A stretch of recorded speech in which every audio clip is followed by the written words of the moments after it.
And good evening, everyone. Today, just shy of 13 million Americans work in manufacturing. It's the highest number since around the time of the Great Recession 15 years ago. There has no doubt been a big and bipartisan effort to try to create more of those good-paying jobs. And that was the focus today as Senate Majority Leader Chuck Schumer visited Buffalo. Our Dave McKinley reports that he was at the site of the former Bethlehem steel mill in Lackawanna to sign onto another job-producing proposal, this one from the other side of the aisle. Everyone wants to bring jobs back to America. That's why the Senate Majority Leader is getting behind a bill introduced by an Ohio Republican called the Onshore Act. Not to be confused with another bill also called the Onshore Act, which involves granting states authority to manage oil and gas permitting on federal lands. This one stands for, well, he had to look it up. It is the opportunities for non-developed sites to have opportunities to be rehabilitated for economic development onshore. It would provide tax dollars from Washington to local governments to help prepare more shovel-ready sites for industries like this one in a state which business groups consistently label as among the most difficult to survive in due to its regulatory and tax structure.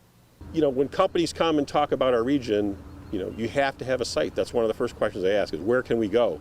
We like your region, we like your workforce, but we need a physical place to put facilities. Isn't the biggest question you got is how can we get around the high taxes and anti-business stance of New York State? No.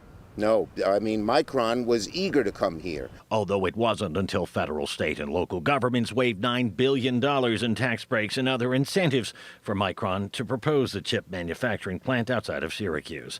It has been almost 40 years since they last produced steel here, and for all of those years, Chuck Schumer has been in Congress talking about one program or another to bring jobs back to America. These provide all kinds of federal tax incentives for new businesses to locate here.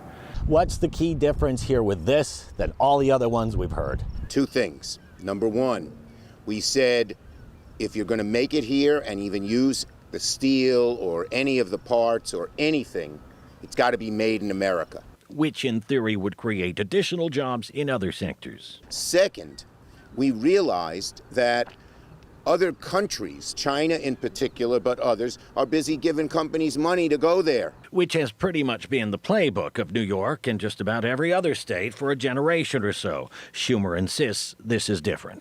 They can't get the money unless they employ a certain number of workers.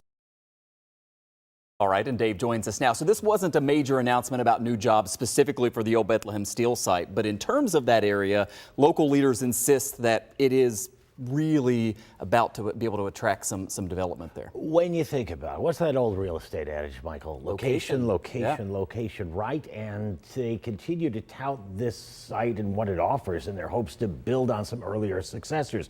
Not only the amount of space available, but a location with ready access to rail, major highways, plus it has a port. And of course, there are gobs of water available for manufacturing. That last thing is something that, as you know, in places out west, in the Southwest, it's becoming increasingly shorter. Oh, big time. I mean, those are places where there's been so much growth, but the water thing is a big problem. Before I let you go, onshore, O-N-S-H-O-R-E, what was it again?